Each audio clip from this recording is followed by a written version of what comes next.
Sir आपने जितनी भी स्टोरियां सुनाई सब गांव में घटित हुई हैं, कोई ऐसी स्टोरी नहीं है जो शहर में हुई हो। चलिए आज मैं आपको गांव से हटकर एक मुंबई की वो घटना बताने वाला हूं जिसने सोचने पर उन इंसानों को मजबूर कर दिया जिसने भी इस कहानी को सुना। और ये कहानी कोई फेक बनाई हुई नहीं है, यह एक रियल घटना पर आधारित है। और ये एक कहानी है एक लड़की की जो मुंबई आती है हीरोइन के सपने लेकर एक्टिंग करने के लिए, और उस लड़की के साथ कुछ ऐसा हो जाता है कि वो अपने आप को खत्म कर लेती है। और उसके बाद उसकी आत्मा फिर जिस तरीके से बदला लेती है, ये सोचने पर हर इंसान को मजबूर कर देगा।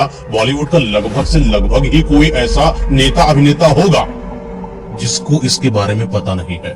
लगभग पता सबको है लेकिन बताता कोई नहीं, क्योंकि ये वो बातें हैं जो आज तक कभी बाहर जनता के बीच में आई ही नहीं। तो चलिए स्टार्ट करता हूं आपको वहां से जहां से असल में वो स्टोरी शुरू हुई थी। एक लड़की है चित्तौड़ की रहने वाली, उसका नाम महिमा था। और ये जो लड़की है बचपन से ही इसके अंदर चाल ढाल, बात करने का तरीका और लोगों से मुलाकात करने का तरीका थोड़ा सा अलगाव, मतलब अजीब सा था थोड़ा सा। क्योंकि जब भी वो किसी से बात करती थी बड़े रोमांचक तौर पर बात करती थी। उसका जो शरीर था अपने माँ बाप की जैसे नहीं था। चित्तौड़ के रहने वाले वो, उनके माँ बाप जो मिडिल क्लास फैमिली में रहते थे, वो अपने उस जो बहुत ज्यादा इच्छाएं होती हैं उनको तो उजागर नहीं करते थे, नॉर्मल अपनी लाइफ जीते थे। लेकिन इस लड़की का जो शरीर था वो सुडौल था, बेहद खूबसूरत, इतना खूबसूरत कि लगभग हर एक इंसान 18 साल की मात्र उम्र में उसको 22, 23, 24, 25 साल की समझता था, क्योंकि उसका शरीर बड़ा गठीला था। और हर एक इंसान लगभग जो लड़का या युवा था उसे शादी करने के सपने देखता था या उसको अपनी प्रेमिका बनाने के सपने देखता था। ये वो लड़की है जो 12-13 साल की थी। इसको एक्टिंग करने का बड़ा शौक हुआ करता था। बातों बातों में किसी इस हीरो की एक्टिंग कर दी, मिमिक्री कर दी, या वैसे चलकर दिखा दिया। एक्टिंग जैसे लोग करते हैं वैसे ही कर दिया करती थी। और कई बार तो इन हरकतों की वजह से उसको अपने स्कूल के छोटे छोटे प्रोजेक्ट जो कार्यक्रम होते हैं 15 अगस्त, 26 जनवरी या कोई स्पेशल फेयरवेल वाले में, उनको पार्ट मिलता था। लोग बड़ी तारीफ करते थे, बोलते महिमा जो है एक्टिंग बहुत बेहतरीन करती है। और डांस तो क्या करती थी डांस। जब वो डांस करती थी तो सारे के सारे लोगों की नजरें सिर्फ उसके ऊपर ही ठहर जाती थी। यूं कहें कि उसका ये डांस इतना आकर्षक था कि हर एक इंसान उसके इस डांस का दीवाना हो जाता था। वो उसके शरीर की जो लचक हुआ करती थी, मैं गंदे में से नहीं बता रहा, लेकिन हर एक इंसान की नजरें उसकी तरफ आने को मजबूर हो जाया करती थी। ये वो लड़की थी महिमा जो मात्र 12th क्लास के अंदर ही अपने स्कूल की सबसे सेंट्रल पॉइंट ऑफ गर्ल बनकर रही। लोगों की नजर रहती थी और हर एक इंसान उसकी तारीफ करता था। अच्छा, ग्राउंडेड थी, लोगों से बेहतरीन तरीके से बात करती थी। कभी भी रुतबे या एटीट्यूड या इतने लोग मुझे सम्मान दे रहे हैं इस चीज पर बात नहीं करती थी। हमेशा टीचरों का सम्मान, अपने से बड़ों का आदर, माँ बाप के प्रति प्रेम जाना, इज्जत से रहना, इस तरीके की लड़की थी। बात बात में मुस्कुरा देना, हर बात को मुस्कुराहट के साथ, अदाओं के साथ पेश करना। कुछ लड़कियां होती हैं सोफिस्टिकेटेड टाइप की कि अगर आपको बात भी बताएंगी ना तो बालों को थोड़ा सा लहरा कर, थोड़ा सा क्यूट स्टाइल में आपको बताने की कोशिश करेंगे कि आपको कुछ वक्त तक उसकी बातों को सुनने के लिए रुकना ही पड़ जाए। कुछ वैसी महिमा थी, बातों में नजाकत, अदाओं में नजाकत, खिलखिलाहट में नजाकत, मुस्कान भी कई तरीके की वो करती थी। मतलब एक अलग लड़की थी। एक तरीके से कह सकते हो कि वो लड़की चित्तौड़ वासी तो नहीं लग रही थी। लग नहीं रहा था कि जैसे कोई मिडिल क्लास फैमिली की हो, ऐसा लग रहा था कि जैसे कोई बहुत ही रईस जादी हो, बड़ी लंबोगनी कार से उतरी हो और उसके आसपास उसके पल्लू को संवारने के लिए कई सारे सिक्योरिटी गार्ड सामने फटाफट आ जा रहे हो। यानी इतनी रईस जादी लगती थी। उसकी स्किन भी इतनी चमकदार थी। ये उसकी मैं खासियत बता रहा हूं आपको। ये वो लड़की थी जब भी बाहर जाती थी घूमने के लिए मामा के यहाँ, नानी के यहाँ, हंसी हंसी मजाक मजाक में रैंप वॉक करती थी। रैंप वॉक जानते हो? वो मॉडलिंग करती थी लड़कियां, बातों बातों में ऐसे चलने आना, फिर कॉन्फिडेंट होना। अच्छा, इस समय बीतता जाता है, कॉलेज की ज्वाइनिंग होती है। सारी लड़कियां बीएससी, बीए या अपने जो प्रोफेशनल कोर्स होते हैं उनको करती है। लेकिन इसका कहना है कि मैं सब कोर्स नहीं करूंगी, मुझे मॉडलिंग करना है, मुझे मास मीडिया करा दो, मुझे एक्टिंग करना है। तो उनके मम्मी पापा लोग थोड़ा सा मतलब बात को इतना पचा नहीं पाए, लेकिन वो अपनी बेटी की बात मानते थे। अच्छा, उनके जो टीचर्स थे या उनके जो सलाहकार थे वो भी बोलते थे कि लड़की के अंदर स्किल्स है और उसको थोड़ा सा डालो एक्टिंग वगैरह में। डांस भी बेहतरीन करती है और अगर डालो तो शायद हो सकता है कुछ निकले। मम्मी इनकी बड़ी ओपन माइंडेड थी, यानी लड़की के कई सारे मेल फ्रेंड्स हैं, उनको कोई आपत्ति नहीं थी। और अपने बॉयफ्रेंड के बारे में तक बताया था कि मुझे एक लड़का बड़ा पसंद है। हालांकि वो बॉयफ्रेंड था नहीं, बस पसंद था, क्रश था। तो मम्मी और इनके पापा लोगों के खुले विचारों के तहत ये मुंबई आती है और मास मीडिया का कोर्स करती है। यानी कि अपने आप को एक्टिंग की दुनिया में लाने का ये उसका पहला कदम था, इनिशिएटिव था जो उसको आगे की तरफ लेकर जाने वाला था। समय बीतता जाता है, ये अपने मुकामों को हासिल करने के लिए दिन प्रतिदिन बहुत कठोर मेहनत करती है, जिम जाती है, अपने शरीर पर ध्यान देती है, खान पीन पर ध्यान देती है, अपनी स्किन पर ध्यान देती है, अपने बालों पर ध्यान देती है और अपने गठीले और सुडौल शरीर पर ध्यान देती है कि कहीं पर भी उसको किसी भी तरीके के ऑडिशन में शरीर के तहत उसको निकाल न दिया जाए, क्योंकि हीरोइन का सबसे पहला जो हथियार होता है उसकी बॉडी होती है और उसका फेस होता है और उसकी नजाकत होती है। और वो चीज खत्म हो गई, वो हीरोइन के अंदर की वो जो रोमांच है वो खत्म हो जाता है। फिर उसको बड़े पर्दे पर कोई भी इंसान देखना पसंद नहीं करता। ये उसको बताया गया था, ये उसके जहन में था कि मुझे कैसे भी करके अपने आप को इतना तैयार करना है कि जब भी किसी फर्स्ट ऑडिशन में मैं किसी निर्माता या निर्देशक प्रोड्यूसर के पास जाऊं तो मुझे फर्स्ट टाइम में ही स्वीकार कर लिया जाए। धीरे धीरे मुंबई में ही इसका समय बीतता जाता है और ये वहीं पर अच्छे से रहती है। अच्छा, ये एक अपार्टमेंट में रह रही थी जो कि इसने रेंट पर लिया हुआ था। लगातार पापा से रेंट का खर्चा उठाते उठाते लगभग 3 साल तो हो ही चुका था। और ये बात महिमा को कहीं ना कहीं अंदर से खलता था कि पापा को मैं फालतू परेशान कर रही हूँ, इसलिए वो थोड़े थोड़े काम करना चालू कर दिया। हालांकि अभी तक इसके कोर्स कंप्लीट हुए थे, जो छोटे छोटे से अवार्ड मिले थे ये इसकी शख्सियत को पहचान तो दे रहे थे, लेकिन वो पहचान जब तक पैसे में तब्दील ना हो इंसान की इंसानियत डगमगा भी जाती है, कई बार कमजोर भी हो जाती है और कई बार तो बहुत कुछ मरने पर मजबूर कर देती है। क्योंकि अगर आपकी जेब में पैसा नहीं ना साहब, आप किसी बाहर बड़े शहर के अंदर जीना आपका मुश्किल हो जाता है। ये हुआ महिमा के साथ। क्योंकि देखिए, आपको हीरोइन बनना है, आपके सपने तो हैं, लेकिन आपको प्रोडक्ट्स भी लेना है, आपको शॉपिंग भी करना है, आपको कपड़े भी खरीदना है, आपको लग्जूरियस लाइफ भी स्टाइल करनी है, एक बेटर अपार्टमेंट में आपको रहना भी है। क्योंकि अगर आप शख्सियत अच्छी नहीं रखोगे तो जाहिर सी बात है कि बड़ी पिक्चर में आपको साइन नहीं करा जाएगा। इसको ये चीज धीरे धीरे समय के साथ एहसास होती गई और इसने अपने आप पर काम करना चालू किया। ये इतनी मेहनती लड़की थी, खूबसूरत होने के बावजूद भी चाहती तो किसी भी लड़के से संबंध बनाकर उसके रुपयों का इस्तेमाल करके अपने जीवन को बेहतरीन कर सकती थी और किसी के साथ भी धोखेबाजी कर अपनी लाइफ को थोड़ा सा स्मूथ कर सकती थी। लेकिन लड़की के अंदर जमीर जिंदा था। वो कहती कि मुझे जीना है तो अपने पैसों पर, जब तक नहीं कर रही हो तब तक मेरा बाप मेरे लिए काफी है, वरना मेरे हाथ टूटे नहीं है। और अगर कभी ऐसी नौबत आई तो मैं अपने पापा के साथ जाऊंगी, अपने जमीर को नहीं बेचूंगी। इसने अपने आप को संवारना चालू किया और वो छोटे छोटे से काम करना चालू किया। कभी छोटे पर्दों पर काम करती, कभी छोटे मोटे कोई ऐड कर देती, कभी किसी बिजनेस के लिए ऐड कर देती, कभी किसी ऑफिस के लिए ऐड कर देती, कभी किसी से मुलाकात में उसके क्वालिटी ऑफ प्रोडक्ट को इंट्रोड्यूस करा देती या किसी जगह का इस विश्लेषण कर देती। इसके तहत उसको कुछ रुपया मिल जाया करता था। लेकिन ये जो रुपया था ना, इतना भी खास हुआ नहीं करता था। हालांकि रुपया हुआ, इसने अपने अपार्टमेंट का रेंट वगैरह भरा, अपनी लग्जरी लाइफ को थोड़ा सा स्टेबल किया, अच्छे से गई। नई कार खरीदा था इसने। अच्छा, ये कार पहली बार इसने जब खरीदा तो अपने माँ बाप को बुलाया हुआ था। माँ बाप भी बड़े खुश हुए कि बेटियां जो है ना कुछ तो अच्छा कर रही मेरी, कम से कम बर्बाद तो नहीं हो रही है।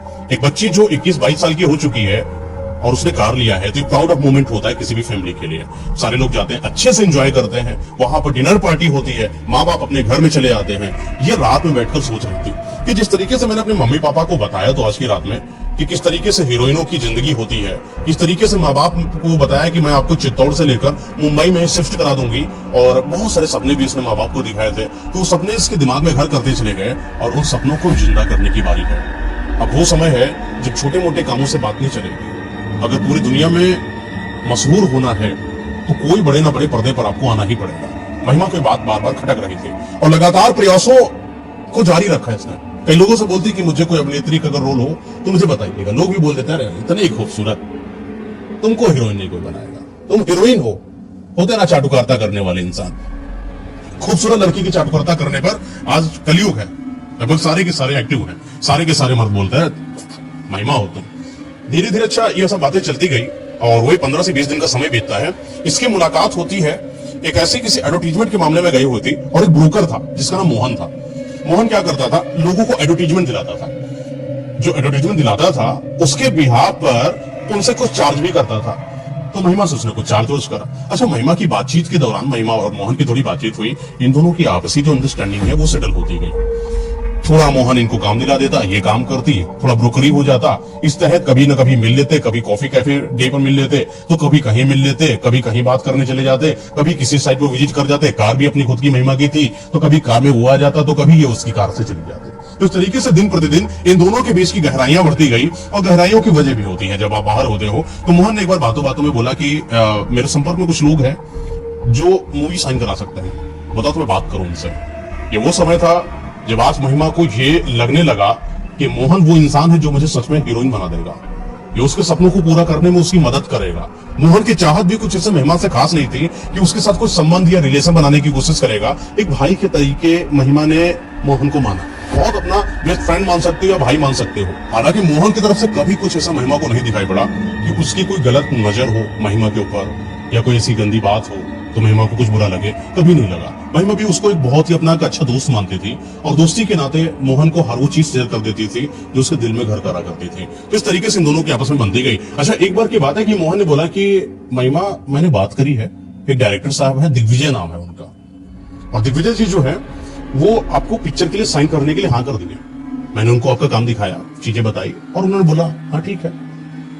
एक नहीं, कम से कम इसमें 10 से 12 निर्देशक निर्माता जो होते हैं, जो डायरेक्टर होते हैं, उनका कांटेक्ट दिया महिमा को कि तुम जाना, इस समय पर तुम्हारी अपॉइंटमेंट है, तुमको बातचीत करना है, थोड़े से ऑडिशंस होते हैं छोटे मोटे, वो कर लेना, वो सारी हीरोइन को करना होता है, और जब तुम कर दोगी तो वो चीज वो लोग साइन कर देंगे और जरूर तुम्हें बड़े पर्दे पर ले लेंगे, मेरा नाम ले लेना, मुझे मानते हैं, मैंने उनके लिए अच्छा काम करा है, वो मेरे लिए इतना करेंगे। तो महिमा बोलती ठीक है, ऐसे प्लान सेट होते हैं। ये जाती है दिग्विजय के यहाँ, दिग्विजय का ऑफिस में। अच्छा, उस दिन मोहन नहीं गया था क्योंकि मोहन को कोई काम था, मोहन अपने कामों में व्यस्त रहता था, इतना समय भी नहीं होता था, वो शाम को मिलता था। लेकिन इनकी जो अपॉइंटमेंट थी सुबह के 10 से 11 बजे के बीच में थी। ये जाती है दिग्विजय के ऑफिस में, खटखटाती है और पे कम इन सर, अंदर जाती है। दिग्विजय सामने बैठे होते हैं अपनी कुर्सी पर, पानी पी रहे होते हैं और महिमा जाकर सामने वाली कुर्सी पर बैठ जाती है क्योंकि दिग्विजय इशारा करते हैं बैठो। बैठी, अपने बारे में बताया। तो दिग्विजय ने उनसे बोला कि मैं तुम्हें हीरोइन के रूप में साइन कर सकता हूं, एक काम करो, डांस करके देखो। तो महिमा उठी और थोड़ा सा डांस किया। तो बोले कि वो मतलब दिग्विजय थोड़ा सा पल्लू को नीचे करो, यानी थोड़ा सा हॉट क्लीवेज दिखाओ। तो महिमा को लगा कि सर ये चीज मतलब उसको अजीब लगी थोड़ा। उसको डांस नहीं करना था, उसको एक्टिंग करना था। वो डांसर बनने नहीं गई थी, बट वो उसको आइटम डांस का रोल देने की कोशिश कर रहा था, यानी कि अपने बॉडी को थोड़ा शो करो। बातों बातों में बोले कि महिमा तो है बड़ी खूबसूरत, सब कुछ तो ठीक है, लेकिन तेरे खूबसूरत होने का मतलब कैसे? तो बहुत सारे हीरो हीरोइंस हैं, सब खूबसूरत हैं। काम तो तुमको तभी मिलेगा ना जब तुम कुछ लटक झटक दिखाओगे। लटक झटक से मतलब तुम समझती हो ना, लटक झटक से मतलब कि तुम अपनी खूबसूरती को तलाश कर दिखाओ, यानी दिखाओ कि तुम असल में कितनी खूबसूरत हो। तो महिमा बातों बातों में पूछती है कि सर कहना क्या चाहते हैं? तो बोले कि अपने कपड़ों को थोड़ा छोटा करो और अपनी सोच को थोड़ा सा बढ़ाओ, क्योंकि सोच बढ़ेगी, कपड़े छोटे होंगे तो टीआरपी बढ़ेगी, जिसके मदद के दम पर मैं तुमको साइन करा सकता हूं मूवी। तो लड़की का थोड़ा सा अंदाज ना बदला कि सर मुझे एक्टिंग करना, मुझे ये सब नहीं करना है। तो बोला, थोड़ी देर तक दिग्विजय बैठा रहा, पानी वानी पिया, ऑफिस में घूमता रहा, चक्कर मारता रहा। उसने बोला अच्छा काम करो, तुमको आइटम डांस नहीं करना है, मेरे साथ सेक्स करो डायरेक्ट। अच्छा, ये जो निर्माता डायरेक्टर लोग होते हैं डायरेक्ट बात करते हैं, ये नहीं कि बाबू प्रेम से ये लो, गुलाब ले लो, धीरे से जहां, ऐसा कुछ नहीं। सेक्स करोगी, एक रात तुम मेरे साथ आ जाओ, तुम मेरा भला करो, मैं तुम्हें वहां तक पहुंचा दूंगा जहां तक तुमने सोचा भी नहीं होगा, और तुम्हारी खूबसूरती भी है प्लस पॉइंट, तो जाहिर सी बात है कि तुमको जल्दी से मैं काम दे दूंगा। महिमा को वो चीज अंदर से जो जिगर था, वो चीज में गवारा नहीं था कि वो चीज सीखने कैसे मना कर दे, ना हाँ कर दे। वो मना कर देती है दिग्विजय को कि मैं नहीं करूंगी सर, मुझे काम मिले चाहे ना मिले, और मुझे कोई ऑडिशन भी नहीं देना सर आपके यहाँ, मैं जा रही हूँ। अच्छा, ये बात दिग्विजय को लग गई थी। दिग्विजय वहां का मार्केट का समझ लीजिए किंग था। ये वो दिग्विजय था जो जब चाहे तब किसी हीरोइन को बना सकता था या उसको बर्बाद कर सकता था, और अपने सामने हीरोइन की तरफ से ये सेक्स की डिमांड को मना कर देना दिग्विजय के दिल पर लगी, और उसने महिमा से बोला एक काम करो, जिस तरीके से जा रही हो चली जाना, लेकिन याद रखना कि इस बॉलीवुड में अगर तुमको काम करना है तुमको मेरे हिसाब से चलना पड़ेगा, और अगर तुम नहीं चली कोई माइका लाल तुमको हीरोइन नहीं बना सकता। आज तुमको मैं लिख कर देता हूँ, चाहो तो आज सेक्स कर लो, वरना कल आओगी तो मेरे पास भीड़ होगी, शायद मैं सिलेक्ट तुम्हें करूँ ना उस दिन। तो आज का मौका है, हाँ करो तो ठीक, वरना कल का तुम्हारा भविष्य बर्बाद हो जाए, तो इसके लिए कभी रोना मत। महिमा बोली ठीक है सर, जो करना करो, मैं तो सर नहीं करूंगी। उठती है, चली जाती है, और आकर ये मोहन को बताती है, और मोहन इस बात से बड़ा गुस्सा होता है, लेकिन शायद पता नहीं क्यों मोहन को बात पता थी। जैसे मोहन बात बात में महिमा को संभालने की कोशिश कर रहा था कि अरे वो बहुत बड़े आदमी हैं, उनके बारे में ऐसी कोई बात मत करना, ही इज किंग मेकर, कुछ भी कर सकते हैं, जान पर बात आ सकती है, अकेले रहती हो अपार्टमेंट में, मैं नहीं रहता हूं, या कोई भी तुम्हारे मम्मी पापा नहीं रहते, कोई भी बात बिगड़ सकती है, चीजें उलट सकती हैं। चीजें हुई, तुम्हारे साथ गलत तो नहीं हुआ ना, रेप तो नहीं करा, बलात्कार तो नहीं करा, सेक्स तो नहीं करा, मना कर दिया ना, अब शांत हो। एक्सपोज करने की जरूरत नहीं, बोली कि मैं एक्सपोज करूंगी इनको, बताऊंगी पूरी दुनिया को कि एक बेहतरीन इंसान का चेहरा कितना घटिया हो सकता है अंदर से, किसी लड़की को आगे बढ़ाने के लिए कितना नीचे गिरा सकता है ये। मोहन के समझाने पर वो समझती है और वो शांत होती है। कुछ समय दिन और बीतता है, मोहन किसी एक और डायरेक्टर का नंबर देता है, ये डायरेक्टर से मिलने जाती है। इस बार बोलती है मोहन तुम भी साथ में चलो। मोहन जाता है, सेम वही बातचीत होती है। डायरेक्टर मोहन से बोलता है कि मोहन तुम बाहर जाओ, मैं बात करूंगा। वो डायरेक्टर महिमा से पहली ही डिमांड में सेक्स की बात करता है। तुम मेरे साथ एक रात सो जाओ, जो कहोगी वो कर दूंगा। मना कर देती है। एक बार, 2 बार, 3 बार, 4 बार, 5 बार, जहां भी जाती। कई बार तो लोगों ने ये बोला कि दिग्विजय के यहां गई थी ना, कैंसिल, ये लड़की नहीं आएगी। दिग्विजय के यहां गई थी ना, कैंसिल। ये लगातार जिस तरीके से प्रताड़ना महिमा को मिल रही थी इन बाहरी डायरेक्टरों, निर्माताओं, निर्देशकों की तरफ से, ये इसको अंदर ही अंदर कचोट रही थी। ये वो बॉलीवुड की गंदगी थी जो शायद किसी लड़की के ऊपर आज भारी पड़ रही थी। आज उसकी दुर्दशा इस कदर हो चुकी थी कि वो मन ही मन इस सोच पर आ गई कि मुझे अब कोई काम नहीं करना है, अब मुझे बस इनफ, खत्म है, अब जिंदगी खत्म है, अब मैं माँ बाप को सब कुछ बता दूंगी। ये बात वो रात बैठकर रोती रोती अपने सपनों पर, अपनी सोच पर, अपने विचार पर, अपने फैसले पर अपने आप को ही कोस रही थी कि क्यों मैंने इतनी गंदगी भरे सपनों के लिए हाँ करी थी और मैं अपना 4 साल लगभग में बर्बाद कर चुकी हूँ यहाँ पर। कई बार तो महिमा को लगा कि लोगों ने बोला ये जो स्टाइल होती है, ये जो लाइफ होती है, बहुत ही घटिया होती है। जितनी खुशनुमा, जितनी खूबसूरत बाहर से दिखती है ना, उतनी ही डार्क है अंदर से। ये हीरोइने बन जाना, ये मॉडलिंग करना इतना आसान नहीं होता। अपने आप को बेचना पड़ता है, बर्बाद करना पड़ता है, अपने शरीर को हर निर्देशक, निर्माता की तरफ सौंपना पड़ता है। क्यों कहें कि अपने आप को एक वैश्या बनाना पड़ता है, एक खूबसूरत नामी ग्रामी वैश्या, जिसको लोग वैश्या तो नहीं कहते लेकिन असल में वो वैश्या ही होती है। कुछ ऐसा इसको महिमा को अंदर से अंदर कचोटता, रोती, परेशान होती। तो एक दिन की बात है, मतलब अगले ही दूसरे दिन की बात, बैठी बैठी सोच रही थी कि बहुत हो गया, अब तो कुछ हो ही नहीं सकता। घर जाने का मतलब नहीं है क्योंकि माँ बाप को सपने दिखाती है, यहां भी कोई ऐसा राह नहीं मिल रही है। क्या मुझे कर लेना चाहिए सच में सेक्स किसी डायरेक्टर के साथ? ये जाती है, फैसला बना लेती है कि अब मुझे मजबूरी में करना तो पड़ेगा ही, क्योंकि अगर आगे जीना है, सपना जीना है, तो इंसान को कई बार हार माननी पड़ती है और कई बार अपने आप को सेक्रीफाइस करना पड़ता है। ये वो इस दलदल में आ चुकी थी, दलदल इसको मानो कि जहां पर एक बार आप एंट्री तो कर गए, निकलने का कोई मौका नहीं, क्योंकि निकल रहे हो तो आपकी वैल्यू नहीं, क्योंकि 4 साल आपने यहीं पर लगाए। अब आप एक दलदल में हो, बाहर भी निकल रहे हो तब भी तुम हंसते जा रहे हो, जितना निकल रहे हो तुम उतना घुस रहे हो। तो ये जाती है दिग्विजय का, खटखटाती है, ऑफिस का अपॉइंटमेंट सेट होता है। दिग्विजय ने पहले तो इसको बहुत ही तिरस्कार की नजरों से देखा, जैसे कि कोई एक ऐसी अनजान सी लड़की जिसको कभी दिग्विजय मिला ही नहीं। उस कदर इसने बदतमीजी करी, बेइज्जती करी और बोला कि कोई भी हरी गरी लड़की हमारे ऑफिस के अंदर ना आए। अपनी सिक्योरिटी ऑफिस बोलता है इसको बाहर कर देता है। लेकिन कुछ वक्त के बाद दिग्विजय को लगा कि शायद हो सकता है कि लड़की जो है, जो इतनी खूबसूरत है, जिसने आज तक कभी किसी के यहाँ जमीर की वजह से काम नहीं करा, अगर मेरे पास आई है तो हो सकता हो कि मेरी किस्मत खुल जाए। दिग्विजय फोन मिलाता है सिक्योरिटी ऑफिसर को और तुरंत उसको जो है बुलाता है, इसको, महिमा को, और अंदर से जो खटका होता है, यानी सिटकनी जो होती है, वो बंद करता है और महिमा के साथ बैठता है। कोई बातचीत नहीं करता, उसके क्लोज आता है, उसके कंधे पर से हाथ रखता है।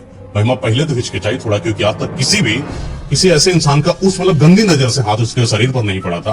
पहले हिचकिचाई, फिर बोली कि सब प्लीज ये सब मत करो, मुझे मेरी साइन करा दो, पिक्चर कुछ ही काम करा दो, मुझे काम करना है, प्लीज सर, प्लीज सर, मतलब थोड़ा रिक्वेस्ट फॉर्म उसने बोला। लेकिन दिग्विजय ने शायद इस सारी चीजों को अनसुना कर दिया और महिमा के पास आता है। उसकी धीरे से, उसने जो कपड़ा पहना होता है उसकी बटन को ओपन करता है और महिमा को दीवार में सटाकर उसके साथ रोमांस करना चालू करता है। पहली बार अच्छा महिमा किसी पुरुष जात के इंसान के साथ इतना क्लोज आई हुई थी, और जिसके साथ कोई रिश्तों का संबंध नहीं है, आज उसके साथ अपनी देह का व्यापार करना पड़ेगा। ये बात महिमा को अंदर ही अंदर खल भी रही थी, लेकिन चलो कोई बात नहीं, आज दिग्विजय करना चाहता है तो वो करने देना चाहेगी, क्योंकि उसके साथ मजबूरी है। और दिग्विजय ने उसकी मजबूरी का फायदा उठाया। उस रात उसने महिमा के साथ संभोग किया और ये वो रात है जो महिमा को अंदर ही अंदर कचोट रही थी। जितनी बार भी उसके साथ वो रोमांस करते दौरान उसका चेहरा अपने आगे देखती, उतनी बार मन करता है कि दिग्विजय के चेहरे को नोच कर खत्म कर दे। लेकिन ये वो कंट्रोल था जो उसको अपने सपनों के लिए रोकना पड़ रहा था और दिग्विजय को हर वो चीज करने के लिए उसको इजाजत देनी पड़ रही थी जिसके लिए उसने अपने सपनों को पाना है, यानी अपने आप को आगे बढ़ाना है। रात बीतती है, सुबह होता है, दोनों एक बेड पर वहीं पर बेड पड़ा था ऑफिस में। सुबह उठते हैं तो देखते हैं कि दिग्विजय सो रहा है और महिमा जो है बगल में बिना कपड़ों के लेटी हुई है। अपने कपड़ों को संवारती है, संभलती है, पहनती है। दिग्विजय को उठाती है, दोनों लोग आपस में बात करते हैं और बात करते करते दौरान एक दूसरे से अब प्रोजेक्ट पर बात होती है कि किस तरीके से काम होगा, किस तरीके से बात होगा, किस तरीके से आगे कहां पर ले जाया जाएगा। एक नए हीरो को इंट्रोड्यूस करा जाता है कि ये आपके हीरो होंगे और ये आपके साथ फिल्म को साइन करेंगे और ये इस तरीके से ये पूरी स्क्रिप्ट उनको दे दी गई। इस स्क्रिप्ट के दौरान भी महिमा को हीरो के साथ सेक्स करना था। अब वो समय बीत गया था जहां पर दिग्विजय ने महिमा के साथ संभोग तो करा ही था, दिग्विजय के संपर्क के लगभग 11 लोगों के साथ दिग्विजय ने महिमा के साथ सेक्स करा दिया। उसकी रजामंदी हो या ना हो, उसके साथ सेक्स करा दिया। अब बात आती है कि महिमा ने कभी विरोध क्यों नहीं करा इस बात का, क्योंकि वो पहली रात याद है ना जब दिग्विजय ने उसके साथ सेक्स किया था, उसने उसकी उस वीडियो को रिकॉर्ड कर लिया था और ब्लैकमेल के तहत महिमा को जब भी किसी के सामने भेजता वो वीडियो को उसके सामने लाकर ब्लैकमेल करता और बोलता कि ये मैं तुम्हारे माँ बाप को दिखा दूंगा वरना ये काम कर लेना।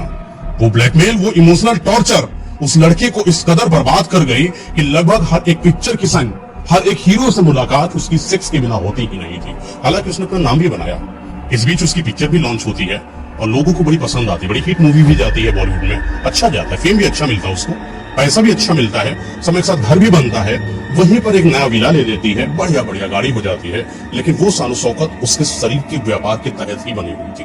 उसको जब भी कोई साइन करना, दिग्विजय तो अक्सर उसके घर में आता, उसके साथ सेक्स करता, ना कोई रिश्ता ना कुछ, लेकिन सेक्स इज मोस्ट इंपॉर्टेंट। बिना सेक्स के तो बात ही नहीं चल रही। इन बड़े बड़े लोगों को जितना आप साफ देखते हो ना, उतना ही अंदर से घिरे हुए होते हैं।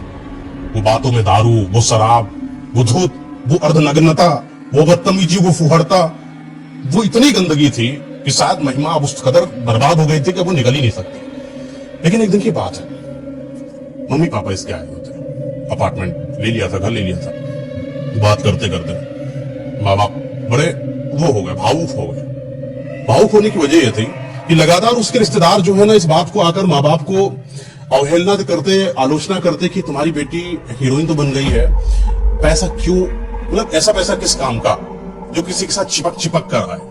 कई लोगों ने मुलाकातों में बताया होगा माँ बाप को कि हीरोइनों के रूप में ये रोमांस करती हुई वीडियोस भी बनाती हैं।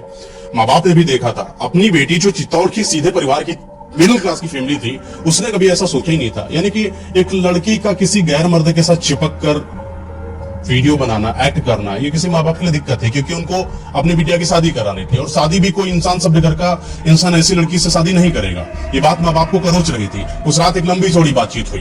बातचीत के दौरान उन्होंने महिमा से बहुत कुछ समझाया कि बेटा एक काम करो, अच्छा तो बना ही लिया, पैसा वैसा हो ही गया, इस काम को बंद कर दो, क्योंकि जिस काम, या तो कोई काम करो जो सभ्य हो, ये सब चिपके चिपकाट, ये सब नहीं अच्छा लगता है। समाज, अपना समाज वैसा नहीं, हम लोग सभ्य घर के हैं।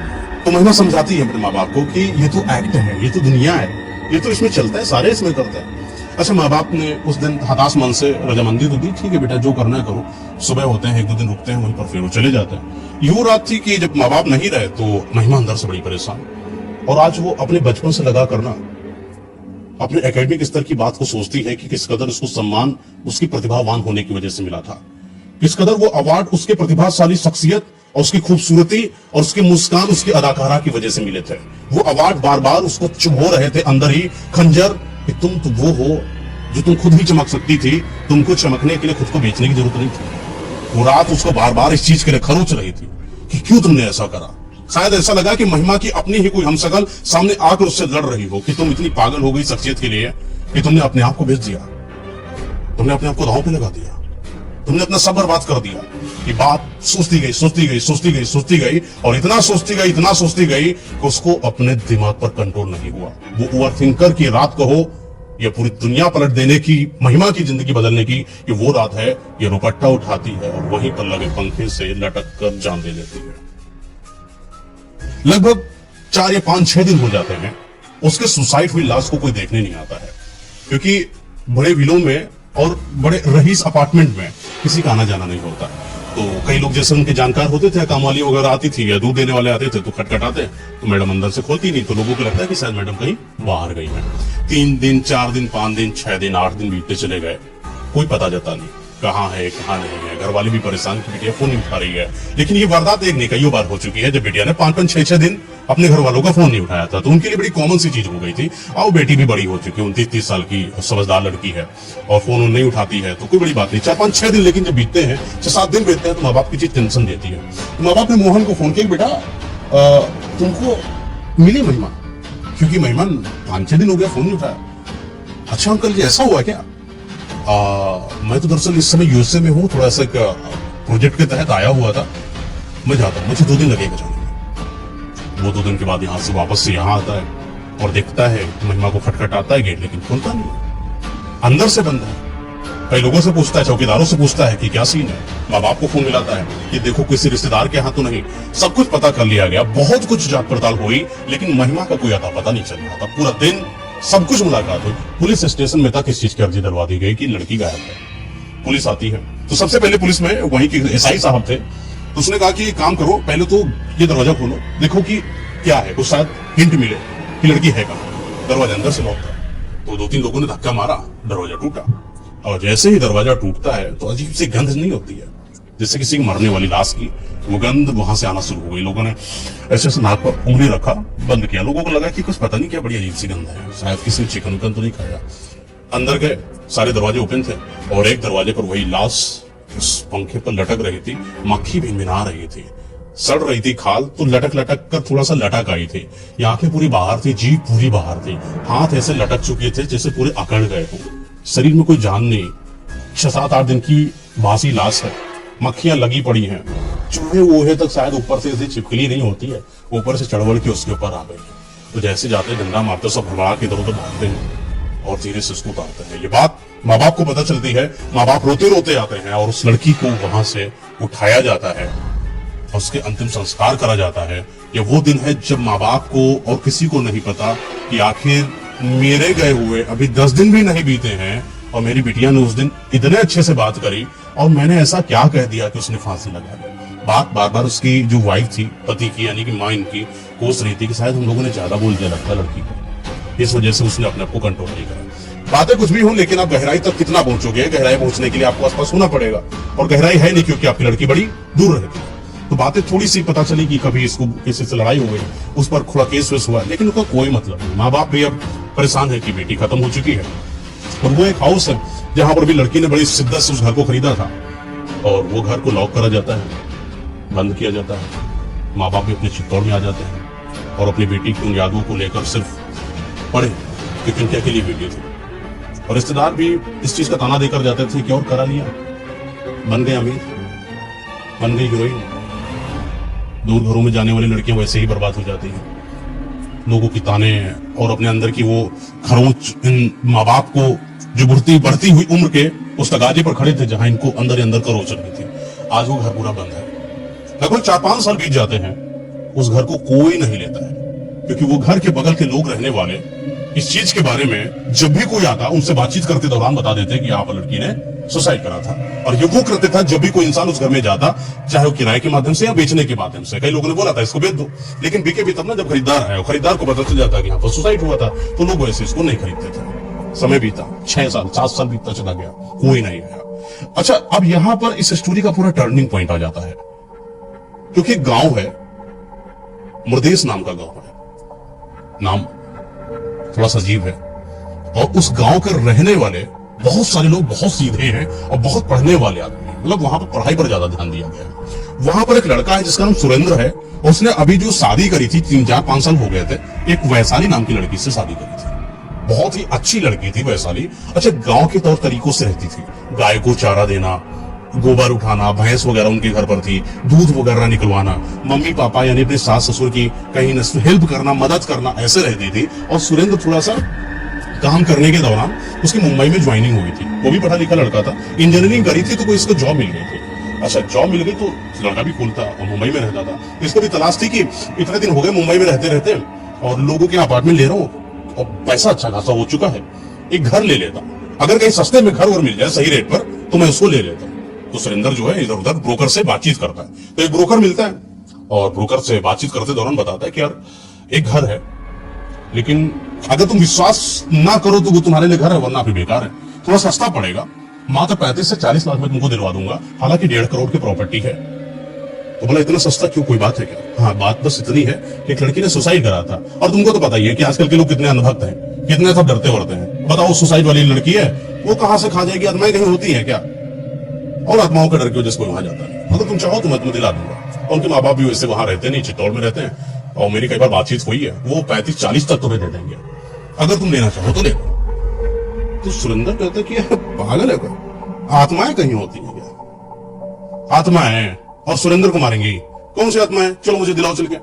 35 लाख में घर साइन होता है, कुछ कागजात कार्यवाही करी जाती है और डन होता है। घर के अंदर कागजात, रजिस्ट्री, सब कुछ इनके नाम, जितना भी प्रोसेस टाइम होता है सब कुछ ले लेता है, और ये घर जाता है। सरप्राइज के तौर पर अपने मम्मी पापा को रजिस्ट्री दिखाता है कि तुम्हारे बेटे ने फाड़ दिया, मतलब खरीद लिया। क्या खरीद लिया?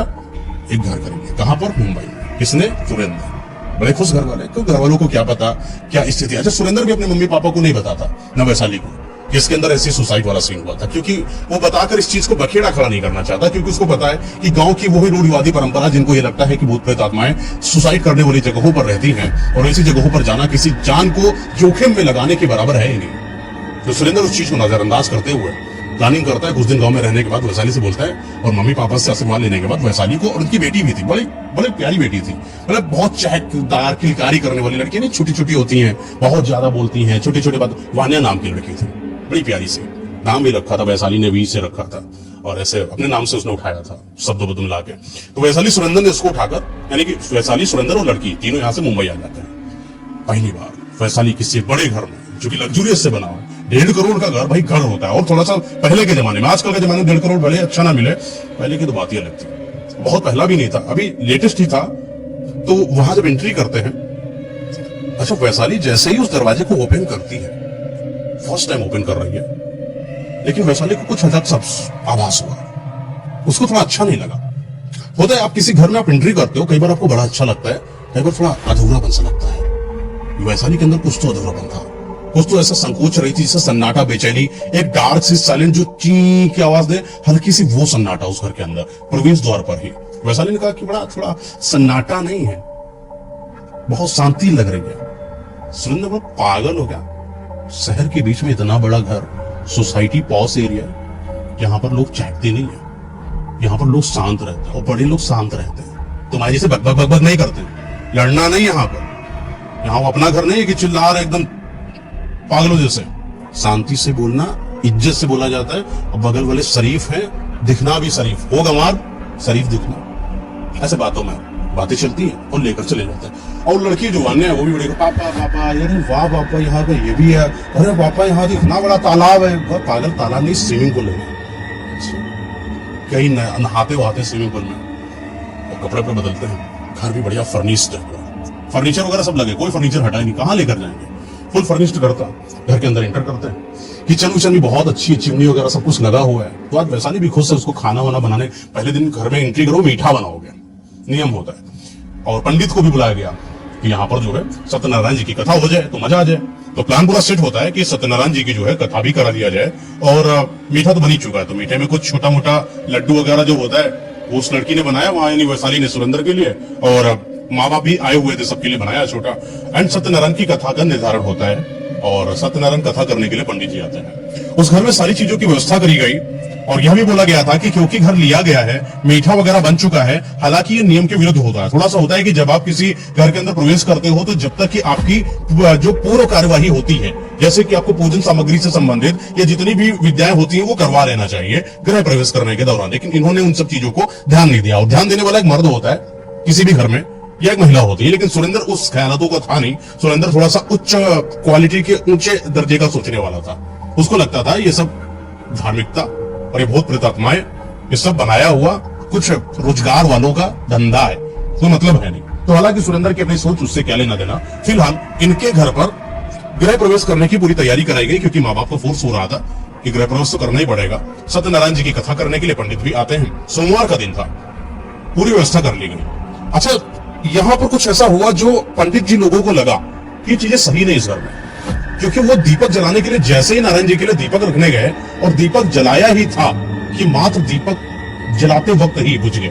ना कोई हवा, ना कोई ऐसी बात, ना कोई कि कोई उठाओ एकदम से कुछ गिर गया हो जम से, उसकी हवा लग के बुझ गया हो, कुछ नहीं, वो गिर गया। तो वहां के पंडित जी पुरोहित थे, उन्होंने बोला कि ये सही नहीं है, दीपक बुझना अशुभ होता है, और अगर दीपक बुझ गया है तो इस घर को लेने से पहले कई सारी चीजों पर काम करना पड़ेगा। जैसे कि मुझे देखना पड़ेगा कि यहाँ की ग्रह की ऊर्जा कैसी है, इस ग्रह की ऊर्जा के दौरान ही अगर ये चीज सही होगी तो ठीक, वरना घर मत लेना, क्योंकि ये घर बहुत विनाशक पैदा हो सकता है, घर के किसी भी सदस्य के ऊपर कोई बड़ी दुविधा को ला सकता है। पुरोहित जी ने जैसे इस बात को बोला, सुरेंद्र, उनके माँ बाप जो है वहां पर बैठे हुए थे, तो सुरेंद्र ने बोला कि अरे पंडित जी आप कथा कर दो, क्योंकि अब तो रजिस्ट्री हो भी चुकी है, अब अगर लेना और न लेना वाला मतलब ही नहीं है। अगर ऐसा होता है कि रजिस्ट्री चलो नहीं हुई है, चीजें पैसा पूरा पे नहीं करा गया है, तब एक इंसान बात कर सकता है कि रहना है कि नहीं रहना है। अब तो रजिस्ट्री भी हो चुकी है, पैसा भी दे दिया जा चुका है, अब रहना है तो साहब इसी में रहना है, तब आप पूजा कर दो। तो पुरोहित जी ने बोला कि मैं नहीं करता पूजा, ऐसी जगहों पर जहां पर मेरा दीपक जो है वो बुझ जाए, वहां पर मैं मंत्रों को वो उच्चारित ही नहीं करता। तो पंडित जी ने अपने चीजों को, सामान उमान जो होता है वो पैक करा, और जो सामान इनसे पैसा वैसा लेना था इन लोगों को, वो सब कुछ लिया हुआ और वो चले गए, और पूजा यहाँ पर नहीं करी गई। तो पूजा जब नहीं करी गई तो अपना ये सुरेंद्र, उनकी पत्नी, लोगों ने वही अपना आरती वगैरह सत्यनारायण जी की कथा खुद से ही करा और पूजा संपन्न करके खुशहाली से रहने के लिए तत्पर हो गए। एक दो दिन बीता गया, जो लोग आए हुए थे, बुआ के लड़के या बुआ वगैरह, मामा मामी, वो सब अपने घर चले गए। माँ बाप भी 7-8 दिन रुके, बोले कि अब बेटा घर जाना है, वहां भी देखना है सब, तो बोले ठीक है, वो भी अपने घर निकल गए। अच्छा, जब घर निकल गए वो अपने काम में, ये सुरेंद्र यहाँ पर, वैशाली यहाँ पर और वन्य अपना, तीनों यहाँ पर रह रहे। सुरेंद्र अपना सुबह उठता, काम के लिए निकल जाता, क्योंकि उसका इंजीनियरिंग जो ऑफिस था घर से मात्र 7 से 8 किलोमीटर की दूरी पर था, तो अपनी गाड़ी उठाता और वहां से वो चला जाता अपना काम करने। अच्छा, सुबह 9 बजे उठता और कम से कम रात के वही 8 या 9 बजे के आसपास अपने घर भी आ जाया करता था। 2 दिन, 3 दिन, 4 दिन बीतता चला गया। अच्छा, वैशाली जो है ना, दिन प्रतिदिन यहाँ पर कुछ बदलती हुई दिखाई पड़ रही थी। वैशाली का जो रवैया था वो सुरेंद्र के प्रति भी बदलता हुआ दिखाई पड़ रहा था। वैशाली ऐसा लगता था कि कभी कभी तो बड़ा गुस्से में रहती थी और कभी कभी इतना प्यार से बोलती थी कि शायद उससे बेहतरीन कोई इंसान ही नहीं है। कई बार तो सुरेंद्र के ऊपर लड़ जाती थी कि तुम इतना देर क्यों लगा देते हो, मुझे तुम्हारी याद आती है और हम दोनों लोग अकेले आए हैं दूर एक शहर में, ना कोई अपना ना कुछ, कम से कम जल्दी आ जाया करो कुछ दिनों के लिए। बाद में की बात अलग है कि महीना 2 महीना हम लोग रुक रहे हैं, थोड़ा मैं भी जानकार हो जाऊं इस शहर में, रूबरू हो जाऊं यहाँ की गलियों से, कम से कम तुम इतना तो सफर कम जल्दी आ जाया करो। अकेले अजीब सा लगता है, वान्या भी अकेले रहती है, बोर हो जाती है, तुम्हारी यादों में पड़ी रहती है यहाँ पर, और मैं बात करूं तो किससे करूं, तुम हो कि फोन भी नहीं उठाते ऑफिस में। इन सब चीजों की थोड़ी सी झड़प होती है, फिर इन दोनों की थोड़ी सी बातें होती है, सुलह होती है। सुरेंद्र भी बोलता बात तो सही है, लेकिन काम का जो प्रेशर होता है इंसान को कहाँ निकलने दे, 8 से 9 बज जाता। लेकिन धीरे धीरे दिन बीतते गए, 15 दिन हो गया, 16 दिन हो गया। अच्छा, वैशाली को कुछ रात में इसके घर पर अजीब सा लगने लगा। कई बार वैशाली ने ये बात सुरेंद्र को बताने की कोशिश करी कि सुनो, कुछ मुझे यहाँ पर अजीब लगता है। मुझे कई बार पता नहीं ऐसा क्यों लगता है कि जैसे कि कोई यहाँ पर पहले से हो, और जब मैं उसको वहां पर देखने जाती हूँ वहां पर कोई नहीं मिलता, तो मुझे लगता है कि शायद मुझे बात तुमको बतानी चाहिए थी। मैंने कई बार तुमको बताने की कोशिश करी, लेकिन तुम उस बात को हंसी मजाक में नजरअंदाज कर देते हो। लेकिन आज की बात बड़ी अजीब सी थी। आज कुछ ऐसा हुआ जो मुझे मजबूर कर रहा है कि ये बात तुम भी जानो और तुम इस पर थोड़ा पड़ताल करो कि है क्या आखिर ये चीज। बोला क्या हुआ? बोले कि जब तुम यहाँ से गए हुए थे वही 12-1 बजे का दोपहर का समय था, बहुत सन्नाटा सा था। अचानक से पता नहीं क्यों ऐसा लगा कि जैसे कि किचन का दरवाजा ठप से हुआ, धक्का सी लगी, तो मुझे लगा कि कोई बिल्ली आई होगी। मैं वहां पर गई और जैसे ही गई तो मैंने देखा कि वहां पर जो दूध मैंने उबालने की रखा हुआ था वो नीचे गिरा हुआ है, और जब मैं आसपास देखी तो वहां कोई बिल्ली नहीं थी, और बिल्ली आने का सवाल ही नहीं। अगर आई और गिरा इतनी जल्दी वो गायब कहाँ हो गई? मैंने पूरे घर में तलाशा, लेकिन वो कहीं नहीं मिली। और जैसे मैं दूध को सही करके रख रही थी, रखते ही दौरान मैं बाहर की तरफ रख कर सुबीते से सही से वही किचन का जो वो होता है, क्या बोला जाता है उसको, पत्थर जहां पर लगता है ना, उसके ऊपर जो चूल्हा वगैरह होता है उसको मैंने रख दिया था। और जैसे मैं बाहर कुंडे बंद करके आई कि मेरा दूध सुरक्षित है, कि मुझे खत क्या हुआ कि वहां पर फिर से कुछ गिर गया, और मैंने जैसे दरवाजा खोला फिर वो दूध नीचे गिरा पड़ा था, और इस बार तो कोई बिल्ली भी नहीं थी।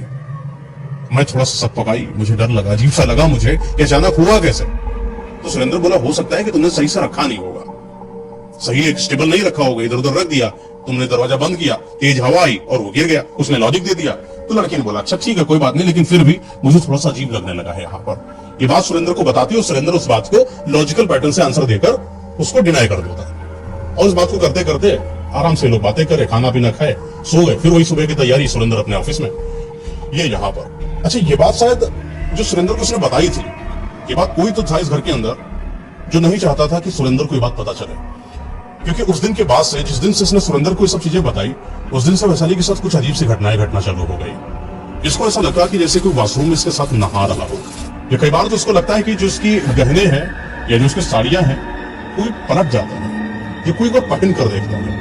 कई बार उसको लगता है कि शायद मैंने उतार कर रखी हो साड़ी, या ये जो सामान, ये गहना, ये ज्वेलरी, ये मैंने जो रखा है, ये हो सकता हो कि मैंने उतार कर यहीं रखी हो। लेकिन कई बार बड़ा ध्यान करके जब वो वहां पर वो सामान रखकर जाती और थोड़ी ही देर के बाद आती तो देखती कि वो सामान उसका वहां पर नहीं है, थोड़ा सा खिसका है, जैसे कि थोड़ा सा उल्टा हो, जैसे कि थोड़ा सा अजीब तरीके से, बेढंगा तरीके से रखा हो, जैसे किसी ने अलमारी से वो साड़ी को निकाल कर बाहर रख दिया हो, जैसे किसी ने इसका प्रोडक्ट इस्तेमाल कर लिया हो, कुछ अजीब सा लगता है, जैसे कि कोई पाउडर वाउडर से नीचे पड़ा हो, बिखरा सा, हल्का सा, तो उसको बड़ा अजीब लगा अंदर से।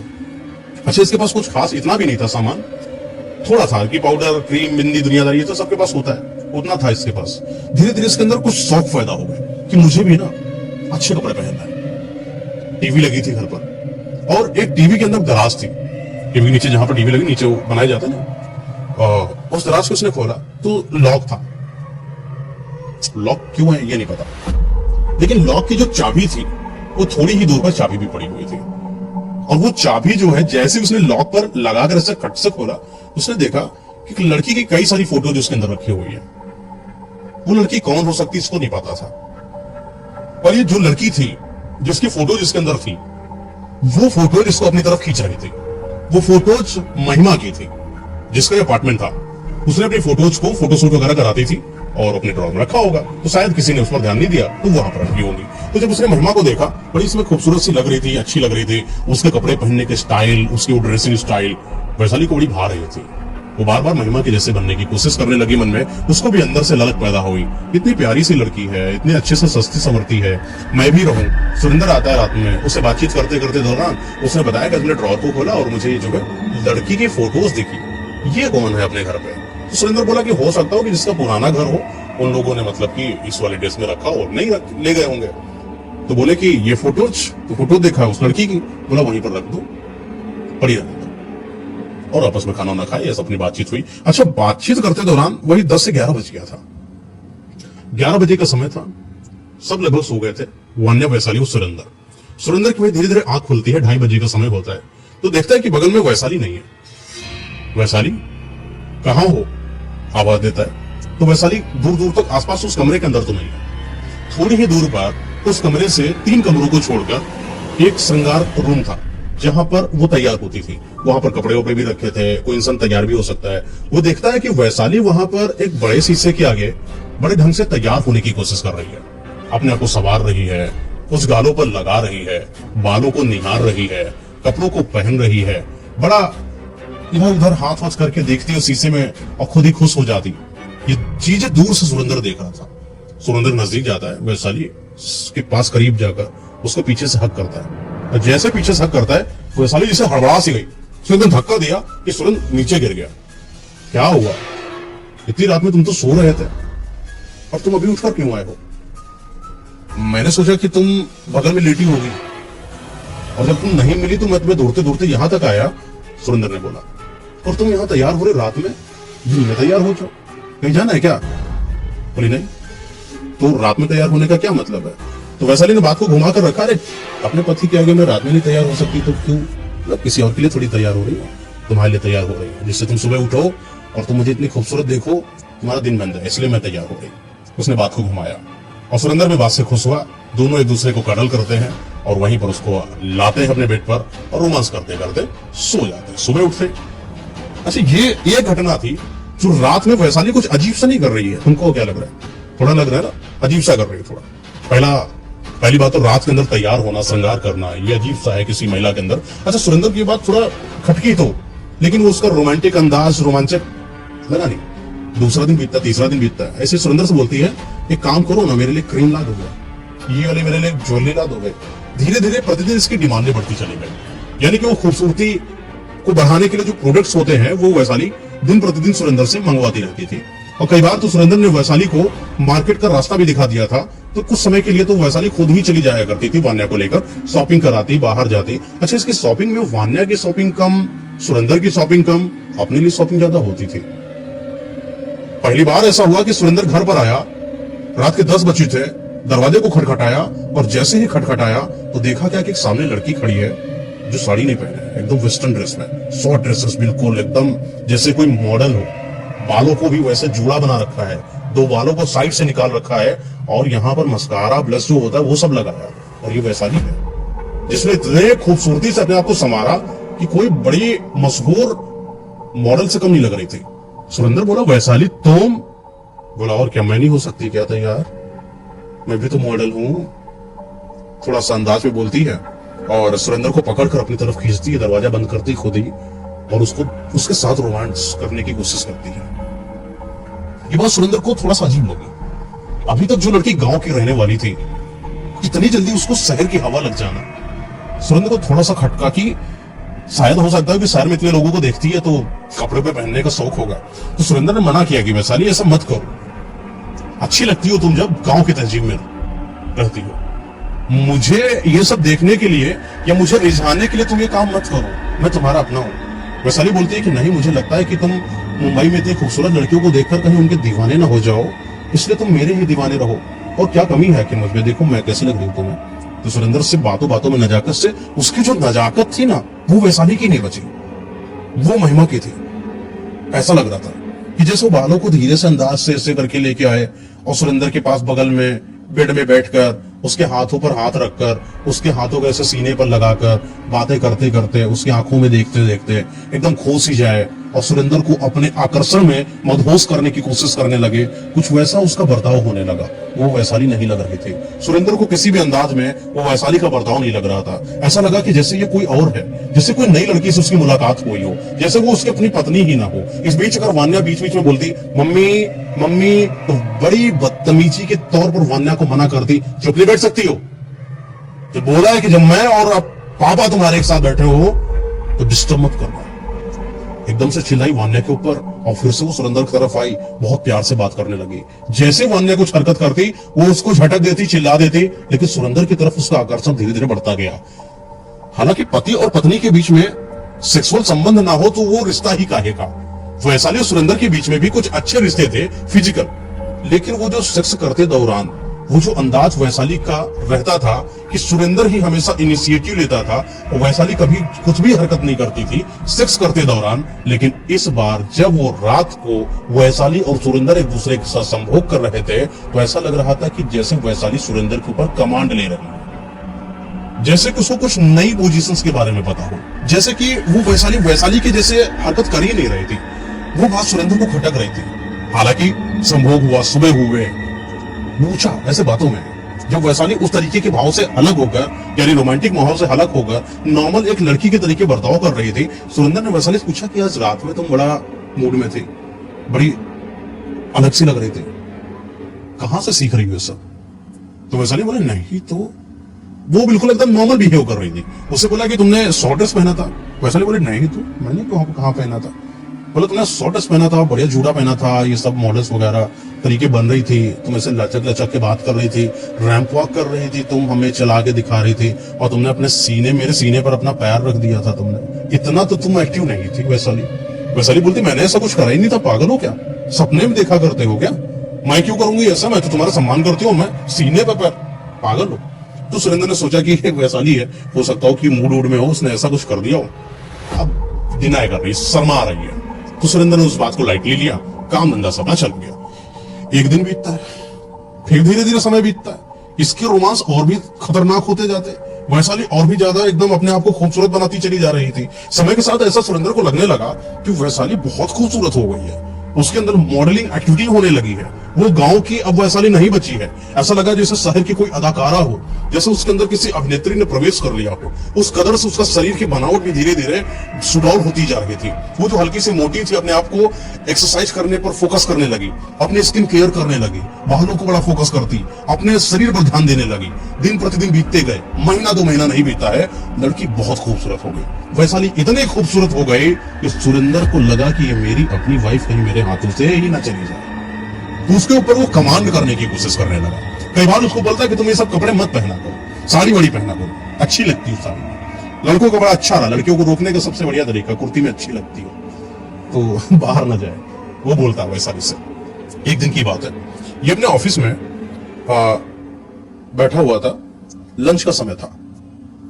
इसका दोस्त था किशोर नाम का, वो मोबाइल चला रहा था। अच्छा, मोबाइल में वो बी ग्रेड मूवी नहीं होती जो लड़कियां रोमांस करती हैं लड़कों के साथ, थोड़ा सा कपड़ों उपड़ों को उतार देती हैं, पूरा नग्न हो जाती हैं। वो पॉर्न नहीं होता है, आपको सेक्स करते हुए नहीं दिखाते, बट नॉर्मल सा होता है। डी ग्रेड बी ग्रेड कुछ होता है, वो देख रहा था और देखते देखते बोलता है, देखो कितनी अच्छी सीरीज आई है, नहीं बहुत अच्छी है, तुम भी देखना, रात में मजा आ जाएगा, बीवी को भूल जाओगे अपनी, इतनी खूबसूरत लड़की पहली बार देखी मैंने। तो सुरेंद्र बोलता है, अच्छा ऐसा है, दिखाओ। तो सुरेंद्र मोबाइल लेता है और देखता है, देखता जाता है, देखता जाता है, देखता जाता है, और वो जैसे जैसे देखता जा रहा है वैसे वैसे उसके जमीन के नीचे से, पैरों के नीचे से जमीन खिसकती जा रही है, क्योंकि इसके अंदर वो फिल्माई गई लड़की कोई और नहीं, वो वैशाली है। पहली बार सुरेंद्र को लगा ये कैसे हो सकता है, वैशाली तो घर में है और वो घर पर ही रहती है, मैं अपने काम पर आता हूं, आखिर वैशाली ये सब करेगी क्यों, और वो तो जानती भी नहीं ये सब फिल्म वगैरह क्या होती है, और फिर यहां तक ये कैसे आ सकती है। लंच का समय था, 12 बजे था, उठता है, गाड़ी उठाता है, चलता है, तुरंत घर जाता है, खटखटाया तो कोई नहीं घर में, सिर्फ वान्या के, मतलब वो लड़की वैशाली है नहीं। बेटा मम्मी कहाँ है, वो रो रही है, क्योंकि वान्या को वो मारकर रोज अंदर बंद करके जाती थी, और वान्या ने बताया कि पापा मम्मी कई दिनों से रोज बाहर जाती हैं। कितने दिनों से बेटा जाती हैं, बताया क्यों नहीं, क्योंकि मम्मी ने मना कर रखा था, बहुत मारा था, और बोला था कि पापा को ये बात बताना नहीं, और लगातार 20-25 दिन, 1-1.5 महीना हो चुका है, ये लड़की रोज कहीं बाहर जाती थी। ये सुरेंद्र अंदर ही घर के अंदर छुप गया इस चीज का पता लगाने के लिए कि वैशाली कैसे आती है, क्या होता है, सब कुछ पता करना है अब इसको वैशाली के बारे में। आज सुरेंद्र घर के अंदर ही बैठा है, शाम के वही 8 बजते हैं, सुरेंद्र आता था 9 से 10 बजे के बीच में। 8 बजे के आसपास घर के अंदर किसी लड़की की एंट्री होती है, मतलब वो वैशाली है, वो वैशाली अकेली नहीं आई है, वो 2 मर्दों के साथ आई है। 2 लड़के उसको घर के अंदर आते हैं छोड़ने के लिए, और उसके हाथ में ऐसे किस करके जाते हैं छोड़ते छोड़ते, और एक उसको हक करके जाता है। ये बात जब कोई एक गांव का लड़का अपनी ही पत्नी के साथ और इस कदर देखे कि वो हल्का सा दारू के नशे में जैसे लुत्फ सी लड़की, यानी उसकी वाइफ वैशाली, और उसको 2 लड़के, कोई हाथ पे किस करके जा रहा है, कोई पीछे से हक करके जा रहा है, तो ये बात किसी भी मर्द को अंदर तक हिला सकती थी। लेकिन सुरेंद्र जितना ज्यादा गुस्सा था उतना ही ज्यादा खुद को कंट्रोल कर रहा था, क्योंकि इसे अब यह पता करना था कि वैशाली सच में जाती कहां है। इसने वैशाली से कोई भनक नहीं करी, सबको सेट है कि आज सुरेंद्र कहीं बाहर है, आज वो नहीं आएगा, और सुरेंद्र अंदर ही बैठा है घर के अंदर। वो वैशाली की हरकतों के ऊपर नजर बिठाए बैठा है।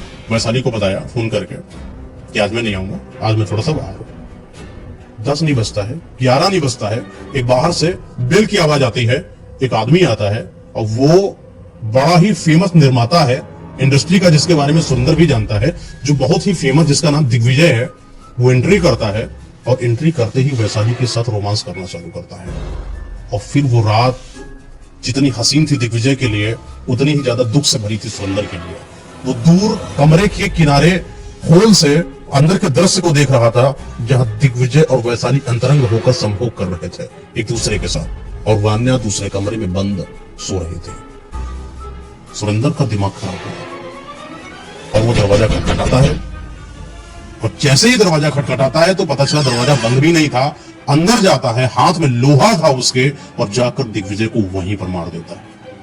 खत्म कर दिया उसने दिग्विजय को। लेकिन दिग्विजय को खत्म करने पर क्या रास्ता निकल जाएगा, नहीं। उसने वैशाली की आंखों में डालकर आंखें देखा, वैशाली को घूरते हुए उसके इन कृत्यों के ऊपर क्वेश्चन मार्क लगाते उससे पूछा कि तुम ऐसी कैसे बन गई। वैशाली ने बोला कि क्या कर दिया तुमने सुरेंद्र, क्यों मारा तूने दिग्विजय को मेरे, तेरी औकात कि तू मेरे दिग्विजय को मारेगा। बड़ी अजीब तरीके की लैंग्वेज, वो गांव की तहजीब, अपने पति के प्रति इज्जत वाला प्यार सब खत्म, और इस चीज की भी डर नहीं कि सुरेंद्र की मैं वाइफ होकर किसी दूसरे गैर मर्द के साथ अंतरंग हूं, वो भी बिस्तर पर उसी के सामने, और वो मारेगा नहीं तो क्या करेगा। सुरेंद्र का ये बर्ताव देखकर पता नहीं आज वैशाली के अंदर ऐसा पावर, ऐसी क्षमता, इतनी हिम्मत कहां से आई।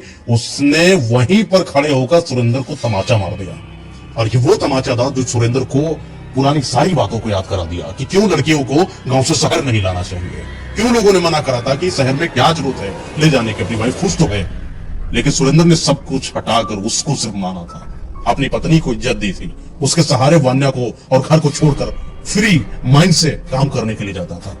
वैशाली का वो थप्पड़ बार बार सुरेंद्र को बहुत कुछ एहसास दिला गया, लेकिन सुरेंद्र के ऊपर पड़ा वो वाइफ का थप्पड़ सुरेंद्र को बर्दाश्त नहीं हुआ और उसने भी वैशाली को बहुत तेज झापड़ मारा और वो वैशाली वहीं गिर गई। और जैसे ही वो गिरी, वैशाली के अंदर एक अलग सी ताकत आई, जैसे लगा कि कोई है इसके अंदर। वो वैशाली की ताकत नहीं थी, वो वैशाली एकदम से खड़ी हुई, जैसे बिल्कुल लेटी लेटी कोई इंसान ऐसे खड़ा हो जाए पैरों के बल, एकदम से खड़ी हुई और उसने आकर धक्का मारा सुरेंद्र को। तो सुरेंद्र उस दरवाजे जो खुला था ना, उससे निकलता हुआ एकदम आगे की तरफ बढ़ता चला गया, यानी फिसलता फिसलता चला जा रहा है और बहुत दूर तक आंगन के आसपास जहां पर बड़ी सी दीवार थी वहां पर सपटाता है। इतनी ताबड़तोड़ जो लड़ाई चल रही है, एक दूसरे को मार चल रहा है, वान्या भी उठ के आई और उसने देखा कि वैशाली सुरेंद्र को मार रही है, बहुत मार रही है, खून खच्चर निकाल दिया उसने सब। वान्या पीछे से मम्मी मम्मी मम्मी करके पीछे पैरों को ऐसे लिपट गई। उसने टांग को उठाया, जो वैशाली के लिपटी थी वान्या, उसको फेंका तो वो भी दीवार में लड़ गई जाके।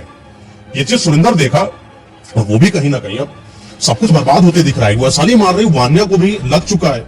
वान्या को पकड़ा, फिर वो वान्या मतलब बार बार आती बचाती अपने पापा को, तो ऐसे गर्दन पकड़ा, ऐसे दीवार में धाड़ धाड़ धाड़ धाड़ 3 से 4 उसने लड़ाया तो पूरा ये सर्व चपट के पूरा खून से नीचे, यानी वान्या वहीं पर मर गई। सुरेंद्र अपनी जान बचाकर भागने की कोशिश करता है और मुख्य दरवाजा जो होता है वहां खोलता है और भागने की कोशिश करता रहता है, भागता रहता है। हालांकि ये वो सोसाइटी है जहां पर कोई किसी के बारे में कुछ भी हो जाए फोकस ही नहीं करता।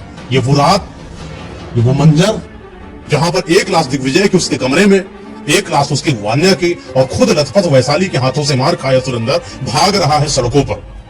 भागते भागते भागते भागते भागते भागते उसको गाड़ी मिलती है जो कि बड़ी अजीब से सुनसान है। वो बस है, उसमें कंडक्टर है और ड्राइवर है, वो गाड़ी चला रहे हैं। उस बस में वो बैठ जाता है, कंडक्टर पूछता है कहां जाना है, रात का समय था, कुछ उसको दिखा भी नहीं खास, कुछ नहीं बोलता है, बैठ जाता है। गाड़ी आगे की तरफ जा रही होती है, कंडक्टर को पैसा देता है, चढ़ जाता है क्योंकि उसको भागना है। बस के अंदर भाग रहा भी बस के अंदर कोई नहीं। थोड़ी देर के लिए बस हल्का सा स्टॉप लेती है कि नहीं वैशाली उसके अंदर बस में, और जैसे ही सुरेंद्र के सामने वैशाली आती है, सुरेंद्र की हालत खराब और वैशाली को छोड़कर वो पीछे वाले गेट से बस से उतरकर वो भागने की कोशिश करता है। ये बस अब तक जंगल के बीच में आ चुकी थी। ऐसा जंगल मतलब खतरनाक जंगल नहीं था, नॉर्मल से जहां पेड़ लगे होते, छोटे मोटे बाग होते हैं, आसपास लोग घर होते हैं, वहां की तरफ उतरा और भागने लगा। पीछे वैशाली उसको दौड़ा रही थी। अच्छा, वैशाली का जो चेहरा था ना, वो वैशाली जैसा नहीं बचा था, वो कुछ अजीब सा होता चला गया। उसकी आंखों में अजीब सा कालापन, आंखें बिल्कुल लाल, बाल उजड़े हुए, जैसे कि कोई एक करंट लगी हुई लड़की या कोई शिकार हुई, कोई मार खाई लड़की बड़ी अजीब सी लग रही थी, बहुत डरावनी सी लग रही थी। वैशाली की वो नजरें बड़ी तीक्ष्ण लग रही थी और बार बार सुरेंद्र उसको जैसी शक्ल को देखकर भयभीत होकर वो भागता ही रहता। लगभग 2 किलोमीटर भागदौड़ के चक्कर में उसको एक घर दिखाई पड़ता है। उस घर में वो घुस जाता अपनी जान बचाने के लिए, और जैसे ही वो घर के अंदर घुसता है तो पता चलता है कि वो घर जो है ना, वो एक तांत्रिक का है। तो जैसे घर के अंदर आया, नियति कहे या जो अच्छी किस्मत लेकर शायद सुरेंद्र आया था, जो उस घर के अंदर प्रवेश कर गया, और जैसे घर के अंदर आया वैशाली वहां दूर से देखकर उसको भाग गई। और तांत्रिक ने सुरेंद्र को देखा, उसके सर पर हाथ रखा और महसूस किया कि सुरेंद्र के साथ कुछ नहीं, बहुत कुछ गड़बड़ हो चुका है। उसने सुरेंद्र का इलाज कराया, सब कुछ बातचीत हुई, तांत्रिक को सब कुछ बताया सुरेंद्र ने, ऐसा हुआ था, ये किया। जितना डिटेल मैंने आपको बताया है वो लगभग सब कुछ बता दिया तांत्रिक ने। तो तांत्रिक बोला कि तुम परेशान मत हो, तुम चलो मेरे साथ मेरे घर। सुरेंद्र जाने को तैयार नहीं क्योंकि वो डर रहा है बहुत ज्यादा अंदर से, लेकिन बाबा के समझाने पर सुरेंद्र बाबा के साथ अपने घर के अंदर प्रवेश करता है। और जैसे ही घर के अंदर प्रवेश करा, वैशाली नहीं है, वैशाली पता नहीं कहा है, सिर्फ दिग्विजय पड़ा है और वहां पर वान्या पड़ी है और दोनों मरे पड़े हैं। तो तांत्रिक बोलता है, बेटा एक काम करो, यहीं बैठो, आज ही के दिन मैं यहां पर कुछ क्रियाओं को करने वाला हूं, जिन क्रियाओं के दौरान मुझे यह पता चलेगा कि असल में सच क्या है। मुझे यह तो पता चल गया है कि यहां पर कुछ तो होनी है, यहां पर कुछ तो ऐसा हुआ है जो नहीं होना चाहिए था। मुझे बार बार क्यों आभास हो रहा है कि यहां पर किसी ने आत्महत्या करी थी। तो सुरेंद्र ने इस बात को बिना छुपाए हुए बाबा से बताया कि हाँ, एक आत्मा हो सकती हो शायद यहाँ, क्योंकि एक लड़की ने यहाँ पर आत्महत्या करी थी, इस वजह से मुझे यह सस्ता घर मिला था। और जब हम लोग यहाँ पर प्रवेश करे थे, सुंदरकांड होने के दौरान दीपक बुझ गया था। पुरोहित पंडित जी ने भी बोला था कि ये घर अशुभ है, ये सही नहीं है, लेकिन मैंने माना नहीं उनकी बात। लेकिन आज जब आप बता रहे हो और आपने उस वाले पॉइंट को टच कर दिया, तो मुझे महसूस हुआ कि हाँ बाबा, शायद आज भी शक्तियां हैं इस समाज में, और वो शायद वही है बाबा। मुहूर्त के दौरान अगर कोई भी तांत्रिक कुछ ऐसी गतिविधियां होती हैं या कुछ ऐसी साधनाएं होती हैं जिनको अगर किसी भी ग्रह केंद्र के अंदर कर दे, वो इंसान जिस इंसान की आत्मा उस घर के सदस्यों को प्रताड़ित कर रही थी, उसको मजबूरन तांत्रिक के पास आना ही पड़ेगा। सारी चीजों को लगाया जाता है। बाबा अपने उस झोली से एक अजीब सा कमंडल के रूप में कुछ निकालते हैं, उस कमंडल से किसी की खोपड़ी निकालते हैं। वो 2-3-4 खोपड़ियां, वो कुछ गोमती चक्र, वो कुछ सुपारी, वो कुछ कपूर, वो लौंग, पता नहीं क्या क्या चीजें रखते हैं और पूरा एक चक्र सा लगाते हैं और चक्र में 5 दीपक बनाते हैं। 5 दीपक के बीच के किनारे किनारे सारी चीजें रखकर आह्वान करना चालू करते हैं, मंत्रोच्चारण करना चालू करते हैं। वो एक एक मंत्र जैसे वहां की आभा शक्ति को प्रचंड विनाशकारी के रूप में एकत्र कर रहा था और बाबा के सामने आने के लिए मजबूर कर रहा था। ब्रह्मांड की कुछ शक्तियां जैसे आसपास ही आने लगी, हवाएं चलने लगी। वो धीरे धीरे सी जो सनसनाहट होती है, जो सन्नाटा होता है, वो धीरे धीरे होने लगा। रात जैसे और काली होने लगी। वो कुछ मंत्रों का पावर था जो उस घर की आभा शक्ति को कहीं ना कहीं डिस्टर्ब कर रहा था या बना रहा था, कुछ तो कर रहा था, कुछ तो अजीब सा था। लेकिन जैसे जैसे मंत्र उच्चारित होते जाते वैसे वैसे वहां पर धीरे धीरे से कुछ एक अजीब सी आवाज आना चालू हुई, जैसे कि किसी की सरकने की आवाज। जैसे होता है कि कोई सामान आप रख दो, उसको खिसकाओ तो खिसकाहट की आवाज होती है, वैसे ही किसी की खिसकने की आवाज वहां पर आ रही थी। और ये खिसकने की आवाज किसी और की नहीं थी, बल्कि वो वैशाली ही उन मंत्रों के माध्यम से खिसकती खिसकती इन बाबा के पास आ रही थी। अपने आप को धीरे धीरे से खिसकाती खिसकाती बाबा के समक्ष प्रस्तुत हो गई। मंत्र बंद हो चुके हैं, रुक चुके हैं, आह्वान भी क्रिया रोक दी गई है, सारे दीपक वगैरह जल रहे हैं। सामने वैशाली है और उनके सामने तांत्रिक जी बैठे हैं, यानी बाबा जी बैठे हैं और सुरेंद्र बगल में बैठा हुआ है।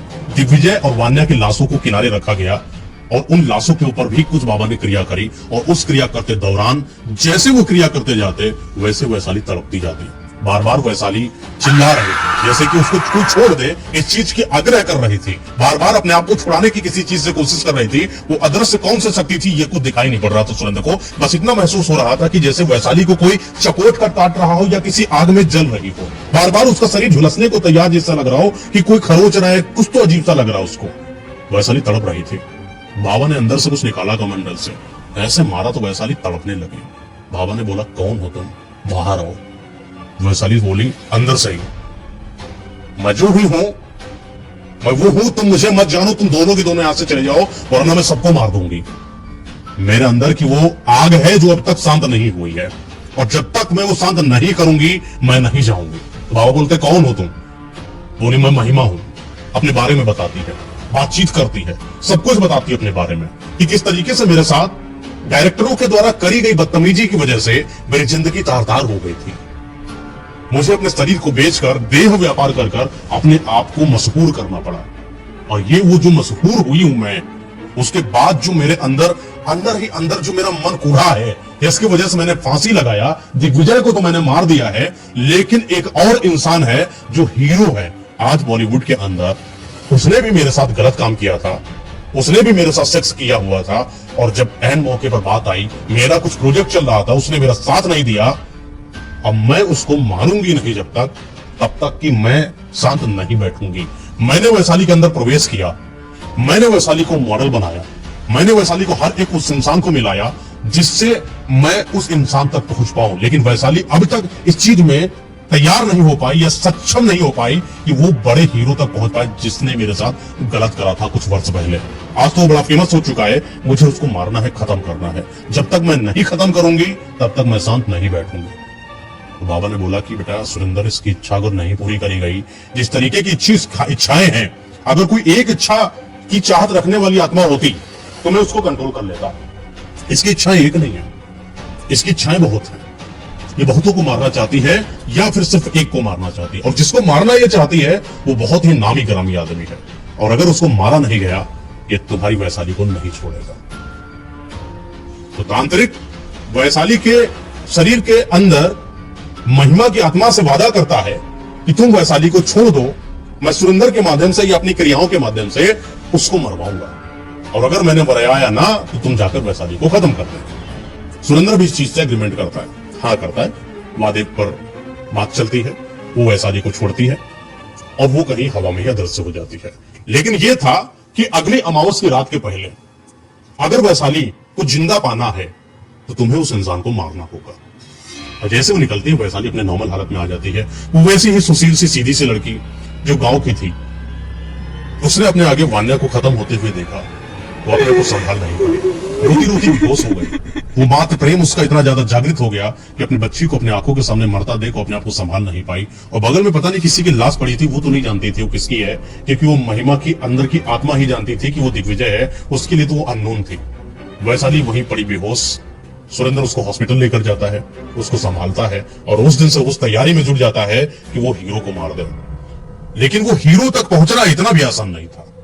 उस तक पहुंचने के लिए आपको बहुत बड़ा बिजनेसमैन या बहुत बड़ा पैसे वाला या बहुत बड़ा निर्माता, निर्देशक, डायरेक्टर होना पड़ेगा कि उसको पेमेंट करोगे तभी वो आएगा। संभव हर संभव क्रिया कर ली गई, लेकिन कुछ नहीं हो पाया। अमावस की रात करीब थी। बाबा से बोला, बाबा क्या करा जाए?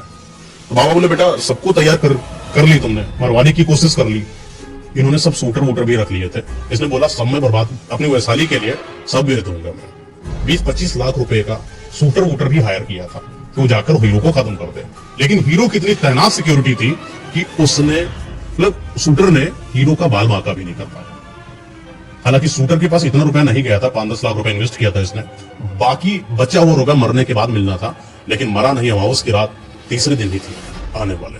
अब करा जाए तो करा जाए, क्या करा जाए? अगर नहीं करा गया तो वैशाली हाथ से गई। बाबा ने बोला, बेटा एक काम कर लो, मेरे पास एक ही मात्र क्रिया है, मारण क्रिया मैं करता हूं, अगर तुम चाहो तो मारण क्रिया पर काम किया जाए।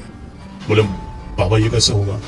बोले कि इसके लिए हमें 2-3 लाशों की जरूरत पड़ेगी। इसके लिए शमशान घाट में जाने से पहले हमें उनके आधिपत्य को इस चीज का आह्वान देना पड़ेगा एक दिन पहले कि मैं वहां की शमशान साधना करने वाला हूं, और वहीं पर कई आत्माओं का झुंड लेकर प्रेतराज को खुश करके मैं उस इंसान को मारने की कोशिश करता हूं। तैयारी होती है। बाबा क्या करना पड़ेगा? सब कुछ पूछा उसने। 3 लाशों का बंदोबस्त करा गया। वो कैसे करा गया, बहुत बड़ी स्टोरी इसमें भी है। वो 3 लाशें कौन थी, कैसे थी, क्या किया गया, लेकिन इन 3 लाशों से आत्माओं को जिंदा करा गया। उन आत्माओं को अपने कैद में बनाया गया और उन आत्माओं को मारण क्रिया करते दौरान यहां से उस हीरो के पास भेजा जाता है और वो लगातार उसको टॉर्चर करती है उस रात। और उस रात कुछ ऐसा हीरो के साथ हो जाता है कि वो अपने ही कमरे में टॉर्चर होने के बाद बिना किसी जानबूझ या सूझबूझ के वो भी पंखे में फांसी लगा लेता है। आज वो बॉलीवुड का रियल हीरो है जिसके बारे में लोगों ने दफना दिया है, बातों को नीचे दबा दिया है, लेकिन आज वो नहीं है। और उसके मरने का बस एक ही कारण है कि सुरेंद्र को वैशाली को बचाना था। और आज हीरो के मरने के बाद वो महिमा बहुत खुश हुई और अपने आत्मा को इस दुनिया से हमेशा हमेशा के लिए विदा करने के लिए तैयार होती है और वैशाली को छोड़कर चली जाती है। सर, वैशाली को बचाने के लिए जो लाशों का इस्तेमाल किया गया वो लाशें किसकी थी? ये भी बहुत बड़ी क्रिया है। इस पर भी कभी बातचीत होगी तो मैं आपको बताऊंगा, लेकिन बड़ी अगर बात बताऊं तो आज वो इंसान नहीं है और लोग जानते हैं वो कौन हीरो खत्म हुआ है। वो लाशें किसकी थी ये भी बड़ा रहस्य है। वो लाशें भी कोई नॉर्मल नहीं थी, वो भी एक हीरो की थी, वो भी बड़े एक सेलिब्रिटी की थी। उनको लाया गया था मारण क्रिया कराने के लिए। वो जो महिमा थी वो कौन सी हीरोइन थी? ये सब नहीं बताया जाता। ये सब बता दूंगा तो तुमको क्या लगता है मैं जिंदा बैठूंगा, मुझे बॉलीवुड छोड़ देगा? कुछ चीजें शांत रहती है, कुछ चीजें दबी हुई होती है। मैं लोगों को बताता हूँ हॉरर स्टोरी के तौर पर अगर कुछ भी ऐसा मुझे मिलता है तो समझ में आना जरूरी है। बाकी डिटेल का क्या, बाकी नाम वगैरह सब मैंने बदल दिए हैं। अच्छा सर, कुछ तो बताइए उसके बारे में, कितने साल पहले की बात है ये? 19-20 साल पहले की बात है। अब इसमें अंदाजा लगा लो कि वो क्या हो सकता होगा, और जब थोड़ा सा कोई भी इंसान रिसर्च कर ले पता चल जाएगा। बहुत साफ है, पजल है, सॉल्व कर लेना।